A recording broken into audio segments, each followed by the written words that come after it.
Kita masuk ke soal terakhir nomor 40. Ini ekonomi pembangunan sebenarnya ya. Manakah yang merupakan karakteristik dari negara berkembang? Nah, kita masih tahu sebuah negara itu bisa dikelompokkan menjadi dua kelompok sebenarnya. Yang paling sederhananya yaitu negara maju dan negara berkembang. Kalau di bahasa Inggrisnya negara berkembang itu adalah developing country, jadi sedang sedang dibangun gitu ya. Developing, sedangkan kalau negara maju itu adalah develop ya. Seperti itu.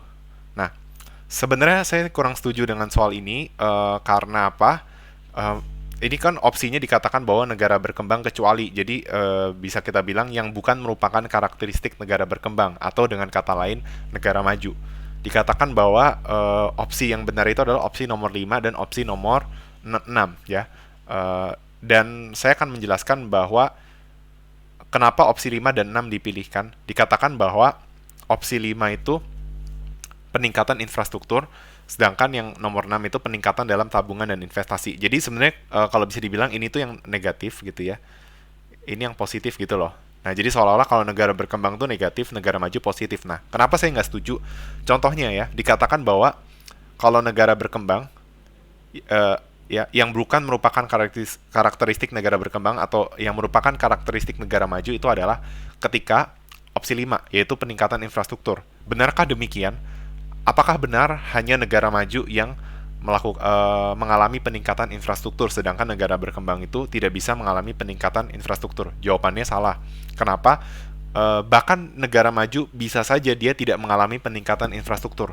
Bukan berarti karena dia buruk, tetapi bisa saja infrastruktur yang digunakan itu sudah memadai sehingga peningkatannya itu nyaris 0% atau tidak ada pertumbuhan gitu. Sedangkan di negara berkembang, infrastruktur belum memadai sehingga perlu ada peningkatan gitu. Jadi itulah sebabnya kenapa saya nggak setuju opsi 5 itu yang dipilih. Begitu pula juga dengan opsi 6. Opsi 6 dikatakan bahwa peningkatan dalam tabungan dan investasi. Justru kita bisa lihat bahwa peningkatan tabungan investasi di negara berkembang itu bisa menyaris 0% karena perekonomiannya sudah stabil, misalnya seperti negara Jepang. Sedangkan di negara berkembang yang sedang mengalami pertumbuhan itu justru mengalami peningkatan dalam tabungan dan investasi gitu.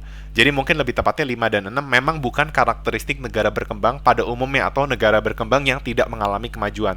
Tetapi nomor 5 dan 6 ini adalah karakteristik negara berkembang yang sedang menuju menjadi negara maju. Atau nggak harus menuju jadi negara maju, tapi memang sedang bertumbuh aja gitu. Makanya saya sebenarnya nggak setuju dengan soal ini, tapi saya bisa meyakinkan kalian kalau nanti mendapatkan soal serupa, kalian memilih opsi A dengan kenapa? Karena opsi 1 sama 4 ini bisa kita bilang sangat jelas merupakan karakteristik negara berkembang kayak gitu ya. Nah, kita akan bahas 4 opsi ya. Mulai dari opsi pertama ya. Kenapa opsi 1 sampai 4 itu sangat jelas menunjukkan karakteristik negara berkembang? Ya, di opsi pertama dikatakan ketergantungan pada pertanian tradisional atau sektor agrikultur. Nah, sebenarnya di pelajaran ini bukan, kalau di pengantar mikro pengantar makro di level universitas sebenarnya nggak akan dijelaskan materi negara berkembang negara maju sebenarnya. Mungkin ada chapter pertumbuhan ekonomi di ekonomi makro, itu pun juga sering di skip. Tetapi ini sebenarnya lebih ke ekonomi pada saat kalian SMA di IPS gitu diajarkan ya. Kalau di kuliah mungkin baru matkul ekonomi pembangunan di review lagi.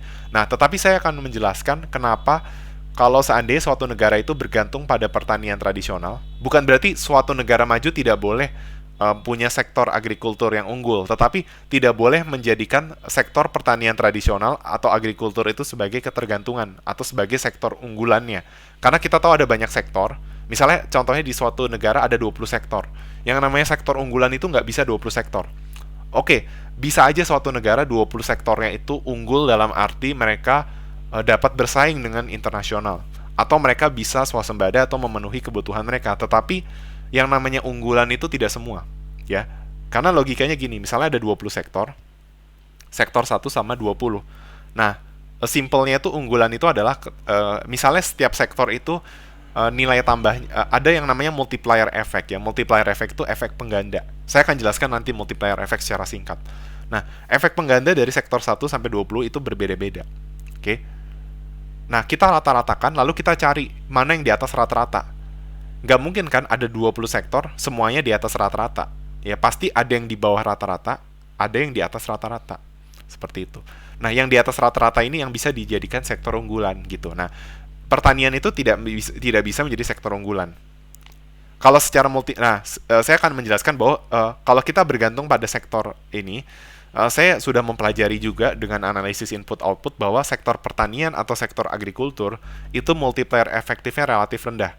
Bukan yang terendah, tapi relatif rendah. Dan itu terjadi di semua negara, baik negara berkembang maupun negara maju. Nah, apa itu multiplier effect? Multiplier effect itu adalah sedang multiplier effect itu berbicara, simpelnya itu dia bicara bagaimana dampak peningkatan permintaan akhir terhadap output gitu. Nah, kalau multiplier efeknya rendah artinya apa? Kalau seandainya permintaan akhir sektor ini meningkat sebesar Rp1, itu akan menghasilkan pertumbuhan output tetapi lebih kecil dari sektor lainnya. Contohnya gini, misalnya sektor pertanian itu multiplier 1,2, sedangkan sektor transportasi udara itu 1,8. Artinya apa? Kalau permintaan akhir meningkat Rp1 di sektor agrikultur, itu berarti output itu menjadi meningkat sebesar Rp1,2. Nah, beda dengan transportasi udara. Kalau transportasi udara meningkat Rp1 permintaan akhir, jadi sama-sama Rp1, tetapi terhadap output dia meningkatkan Rp1,8. Nah, jadi itu alasan kenapa sebaiknya negara tidak bergantung pada sektor agrikultur, gitu. Karena multipliernya rendah. Nah, di satu sisi kalau mau dikaitkan dengan ekonomi lingkungan ya, bukan cuma ekonomi pembangunan aja, ya, sektor agrikultur itu menghasilkan biaya polusi udara yang besar. Salah satu komponennya adalah NH3 yang kalau dimonetisasi ini emisinya itu menghasilkan biaya yang cukup besar, lebih besar dari emisi. Jadi gini, kalau kalian belajar biaya polutan udara itu ada emisi NMVOC sama NOx. Ada juga SOx dan PM10. Ini emang agak nyangkut ke ekonomi lingkungan ya. Nah, misalnya kita bandingkan tiga emisi ini aja. Nah, NH3 tuh yang biaya emisi, kita lihatnya per kapita ya. Emisi per tonnya itu NH3 yang paling besar seperti itu. Oke. Nah, terus jadi itu alasan kenapa opsi 1 itu benar, bahwa dia adalah karakteristik negara berkembang gitu. Nah, sekarang opsi kedua, kekurangan dana modal dan dana fiskal. Nah, ini juga kenapa kita tahu bahwa dana modal dan modal fiskal itu menunjang pertumbuhan ekonomi. Jadi kalau mereka tidak terpenuhi, kekurangan dana itu berarti bisa jadi karakteristik negara berkembang. Nah, negara maju juga bisa mengalami ini kalau lagi kondisi ekonomi tertentu, ya. Tetapi biasanya negara maju yang pertumbuhannya udah stable pun dan modal dan fiskalnya mungkin tercukupi, ya. Tapi juga bisa kekurangan kalau lagi resesi dan lain sebagainya. Oke. Nah, opsi 3 ini mungkin jarang dengar ya, istilah ekonomi dualistik. Nah, apa itu ekonomi dualistik ya? Ekonomi dualistik itu sebenarnya inti dari dualistik itu ada dua ideologi. Jadi, misalnya di suatu negara perekonomiannya itu dibagi menjadi dua, yaitu perekonomian tradisional dan modern. Jadi, dalam tatanan ekonomi itu dibagi ya, tradisional dan modern. Oke. Nah, itu bisa terjadi di negara-negara yang menganut misalnya hukum agama seperti itu. Nah, itu bisa dia itu ekonominya dualistik seperti itu. Nah, kenapa ekonomi dualistik ini menjadi karakteristik negara berkembang gitu? Kenapa dualistik ini jadi negara berkembang? Karena kalau dualistik itu kecenderungannya akan memprioritaskan lapangan pekerjaan untuk para non-skilled labor. Jadi perekonomian ini bisa dibilang dia tidak memprioritaskan skill labor, jadi yang lebih diserap itu yang non-skill labor. Nah, kita tahu padahal non-skill labor itu menghasilkan upah yang lebih rendah daripada skill labor. Gitu. Makanya ekonomi dualistik ini banyak kritikannya gitu ya. Negara maju setahu saya tidak ada yang menganut ekonomi dualistik. Gitu. Bukannya berarti ekonomi negara dengan ekonomi dualistik itu tidak bisa menghasilkan PDB yang lebih tinggi, tetapi kalau dia tidak dualistik kemungkinan besar PDB dia bisa lebih tinggi. Kenapa?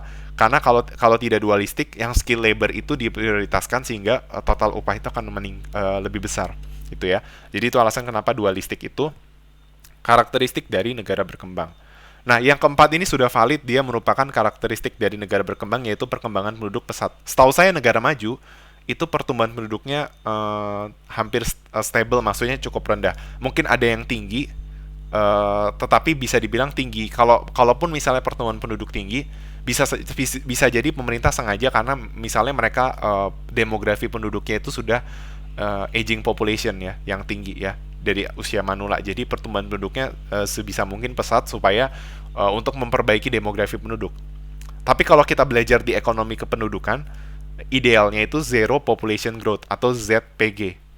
Artinya apa? Antara antara yang bertumbuh dengan yang mati, antara yang lahir dengan mengalami kematian itu sama. Sehingga terciptanya zero population growth atau stable population. Jadi misal manulanya berkurang tapi yang muda juga bertambah. Meskipun kondisi ini nggak akan pernah bisa tercapai gitu. Tapi idealnya ZPG, zero population growth. Nah, tapi perkembangan penduduk pesat itu cenderung dengan sesuai dengan negara berkembang. Sekalipun ada negara berkembang yang perkembangan penduduknya itu nggak pesat. Tapi biasanya negara berkembang itu punya masalah, dia itu pertumbuhan penduduknya itu tidak terkendali ya. Angka kelahiran itu tinggi ya. Mungkin satu ibu di atas 2 anak misalnya. Itu cukup tinggi. Seperti itu. Nah, tetapi yang perlu dibahas adalah mengapa pertumbuhan penduduk yang pesat itu menjadi masalah. Bukankah kita tahu ya GDP itu kalau pakai pendekatan value added ya, GDP itu apa? GDP itu dengan value added itu adalah harga dikali output, total dari harga kali output gitu kan. Artinya apa? Kalau jumlah penduduk lebih banyak, berarti sebenarnya kan output yang dihasilkan itu lebih besar. Maka kalau kalian lihat data GDP, coba kalian kaitkan GDP dengan populasi negara, itu korelasinya positif. Cina itu GDP-nya sekarang saya nggak tahu mungkin dia 2 terbesar daripada Amerika ya, Amerika 1 terbesar. Tetapi itu dipengaruhi oleh populasi ya. Karena semakin besar populasi berarti output yang dihasilkan kecenderungannya lebih besar, makanya GDP lebih besar. Nah tapi ingat, kesejahteraan itu tidak diukur dari GDP. GDP itu memang ukuran kekayaan dari suatu negara, tetapi kesejahteraan itu pakainya GDP per kapita. Jadi kita mau melihat GDP dibagi dengan populasi. Nah, GDP misalnya indikator GDP per kapita itu GDP dibagi population. Nah, kalau seandainya populasi bertambah, maka GDP per kapita itu cenderung turun sekalipun GDP-nya naik. Nah, artinya perkembangan penduduk yang pesat menyebabkan kenaikan populasi dan kenaikan GDP itu menurunkan per kapita karena peningkatan populasinya persentasenya lebih besar daripada GDP, sehingga GDP per kapitanya itu akan mengalami penurunan. Nah, itulah sebabnya kenapa perkembangan penduduk yang pesat itu merupakan karakteristik dari negara berkembang. Oke, itulah sebabnya opsi 5 dan 6 bisa kita pilih kalau menghadapi soal seperti ini, sekalipun saya tidak setuju dengan konsep soalnya, seperti itu. Oke, sekian dari penjelasan saya. Semoga penjelasan seluruh nomor teman-teman bisa saksikan, dan ini bisa bermanfaat buat teman-teman untuk menghadapi ujian A30 selanjutnya, termasuk sebagai bentuk supaya teman-teman itu lebih bisa menguasai ekonomi, baik sebagai aktuaris maupun yang bukan aktuaris. Oke, terima kasih atas perhatiannya.